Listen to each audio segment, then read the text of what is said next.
the number of armed civilians that are already in circulation. But many more are complaining that under the incredibly restrictive laws that Israel maintains, they simply do not qualify for the privilege of protecting their lives and their families from torture and terror. Here to explain is Parliament member Simcha Rothman, chair of the Law and Justice Committee. Simcha, thank you for being with us. Your party ran on a platform of arming more citizens, but in office, even in the aftermath of this massacre, what we've seen is changing things like the number of bullets someone can own, moving police interviews to phone to make it faster, and making some small changes with which category of soldier can own a gun.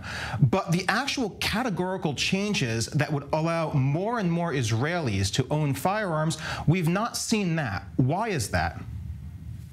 So first, everyone needs to know what's happened and what I think would need to happen. First, the number of people that became eligible because the regulations were changed last week.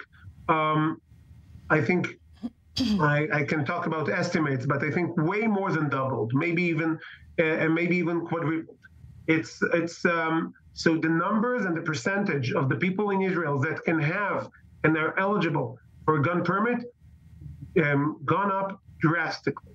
And so it's a change. It's a change in the good direction. I do agree. I would prefer a change that it will go the other way around. You are eligible to have a gun permit unless you have good reason not to get the permit. That's my view. But the system went from very restrictive, as you said, very restrictive regime to way more allowing everyone who served in the Israeli army, and in Israel, it's a lot of people, as a combatant. Again, a lot of people, way more than it used to be, that it was only for a certain level of infantry. So it became, and also in municipalities that are under threat, even people who did not serve in the army, even people who served in the army very short period of time and they're younger, even women who went to national service and did not go to the army can also get guns. So the numbers and the availability today is way better than it used to be in the past. I was speaking about this issue for many, many years. It's a big step towards a solution, but again, I agree, it's not enough and it should be more. And absolutely, what you're describing there is increasing the amount of eligibility, but I personally know dozens of people, including in this office here, that have shown interest. They want to get a firearms permit to protect themselves, to protect their families, but they live in the center of the country, and because of that, they simply don't qualify. You discuss people around the periphery, but so much in the past few years, we've seen terror attacks here in the center as well. What do you say to those Israelis that are they just less important? Why can't they qualify to protect themselves and their families? So of course, it doesn't matter where do you live. If you were in the army and you serve as a combatant, you will accept it, doesn't matter what. If you're in a certain rank in the army, even if you did not serve as a combatant, you will be eligible.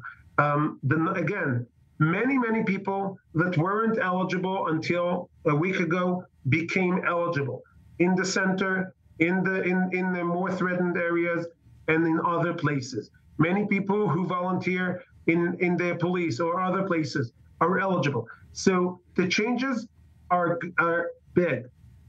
Is it enough? I agree with you. I would push, and that I'm going to plan to do even further, for a lesser limit, to limit the limitations, that it will be more easy. It will be easier to get gun permits.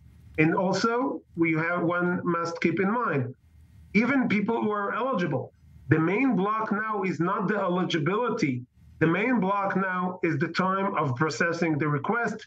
The main problem now is the guns available for sale or for training, and that's the major block now. Making the numbers now larger will not help the people who needs to get. And there is some kind of preference by the ministry to give them first. But again, I totally agree with what you say. I think that everyone who does not have any criminal problem or mental problem should be eligible for a gun permit. Simcha, you mentioned your personal belief here, and there's a lot of people that certainly agree with this sentiment that's being expressed. Is there finally a widespread notion in the halls of Israel's parliament, in the halls of Israel's security apparatus, that the 1949 firearms law, which has been used largely to disarm the Israeli public, has failed, that it needs to go and be replaced with something better, something that's actually thought about on a wide scale? So again, the concept of the law has been changed. You are 100% right. In the past, the idea was you are not eligible unless you show a specific danger that you are more endangered than other people. That was the idea behind the law. It has been changed. It has been changed over the scope of the years.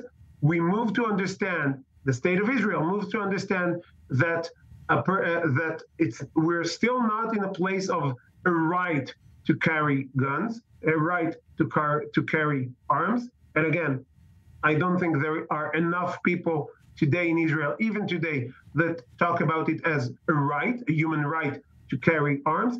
But they do understand the interest of the person, the interest of the surrounding of the person, the interest of the state, that many people will have licensed guns. Especially in a time of war, but always, I would be happy for incremental change that goes in the right direction than to fight over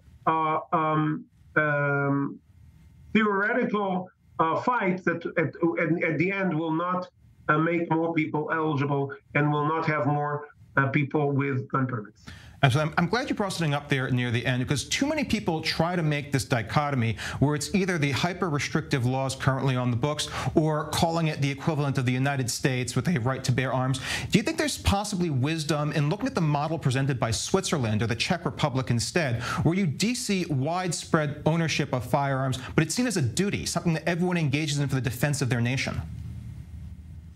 So again, you have to remember, theoretically, the law on the books does not give the right to carry arms unless.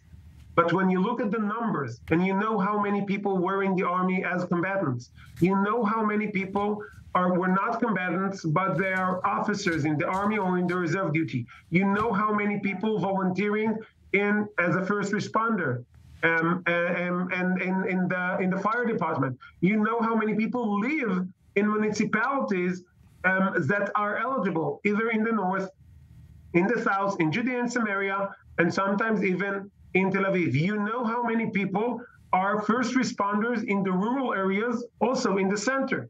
And they also eligible because of that. So a step by step, a category by category, the numbers are growing, and it's a step. It steps on the good into the good direction.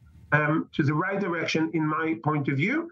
Again, I would go deeper, and I know that there are plans to make it even more.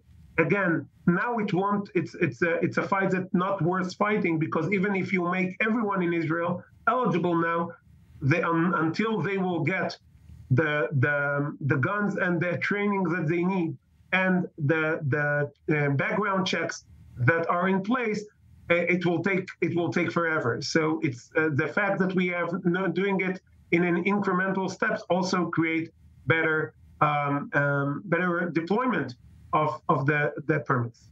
Well, it's a worthy cause, and I wish you best of luck with ensuring that Israelis can defend themselves in the future, so that never again can actually be enforced rather than simply words.